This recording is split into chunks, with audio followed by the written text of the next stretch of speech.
স্বাধীনতার 53 বছর পর রাষ্ট্রের দরকার এবার সংস্কার, যার শুরুটা হয় রাজপথে। সড়ক অবরোধ থেকে স্বৈরাচার শেখ হাসিনাকে বিদায় করেও ঘরে ফেরে না শিক্ষার্থীরা। জীবন বাঁচাতে দায়িত্ব ভুলে পুলিশ যখন সরে দাঁড়িয়েছে, তখন সড়কের শৃঙ্খলার বিশাল ভার ছোট্ট কাঁধে তুলে নিয়েছে শিক্ষার্থীরা। অ্যাম্বুলেন্স আসলে দ্রুত বের করে দেয়া হয়, আর নিয়ম মেনে যান চলাচলের সহায়তা করে যাচ্ছে শিক্ষার্থীরা। সড়কের শৃঙ্খলা ফেরাতে এরকম নানা সংস্কারের নিয়ম এনেছে শিক্ষার্থীরা। তবে এবার তাদের পড়ার টেবিলে ফেরার পালা। ট্রাফিক পুলিশদের হাতে তুলে দিতে চায় দায়িত্ব। তারাও আমাদের সাথে সহযোগিতা করুক। আমরা চাই যে তারা আসলে আমরা আমাদের স্থানে ফিরে যাব।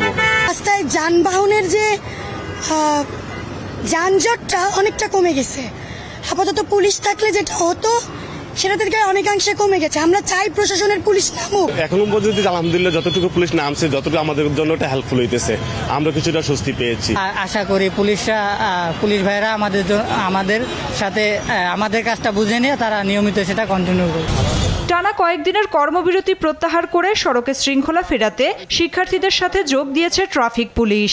জনজীবনে ফিরেছে স্বস্তি। পুলিশের তো দায়িত্ব ভিন্ন, ছাত্রদের ভিন্ন। যেহেতু দেশ স্বাধীন হয়েছে, এখন বাচ্চারা দায়িত্ব নিছে। আমার মনে হয় অনেক ভালো চলছে আগের থেকে। নিয়ম যেটা ওনারা করতেছে সেটা অবশ্যই পালনের কিছু দরকার, নাহলে তো রাস্তাঘাট জ্যাম জট অনেকে লাগিয়ে থাকে। সবাই চাচ্ছে আমরা নামি, আর আপনারা সবাই চাচ্ছেন, এই কারণে আমরা গতকালকে থেকে আমরা সবাই রাস্তায় নেমে গেছি। আলহামদুলিল্লাহ আজকে আমাদের সব ইউনিট কাজ করতেছে।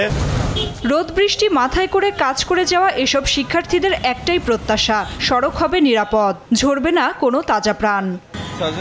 নাফিয়া ফারজানা, দেশ টিভি, ঢাকা।